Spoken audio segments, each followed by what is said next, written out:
Inanunsyo ng Transport Group na Manibela ang pagsasagawa ng 3-day nationwide transport strike mula bukas, Miyerkules hanggang Biyernes sa kabila ng rollback sa presyo ng langis ngayong Martes. Ayon kay Manibela National President Marval Buena, hindi sapat ang naging tugon ng pamahalaan sa sunod-sunod na pagtaas ng presyo ng langis dulot ng tensyon sa Middle East. Sa panayam ng DTV News kay Balbuena, pinuna rin nito ang administrasyon na hinahayaan umano ang mga oil companies na kumita sa gitna ng krisis.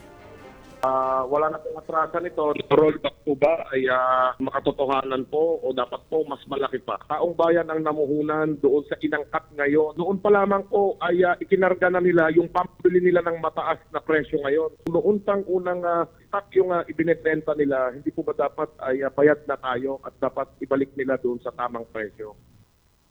Samantala, magbibigay din ng libreng sakay ang Philippine National Police para sa mga apektadong commuter sa nakatakdang 3 araw na nationwide transport strike ng grupong Manibela simula Miyerkules, April 15. Ayon kay PNP Chief General Jose Melencio Nartates Jr., kinikilala ng pulisya ang karapatan ng mga transport group na maghayag ng kanilang hinaing sa mapayapang paraan, ngunit kasabay nito ay titiyakin din nila ang kaligtasan at convenience sa publiko.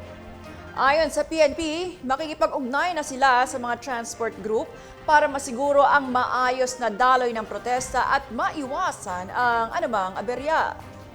Git ng pulisya, mananatili silang naka-maximum tolerance sa mga rally habang pinaaalahanan ang mga kalahok na ang karapatang magprotesta ay may kaakibat na responsibilidad.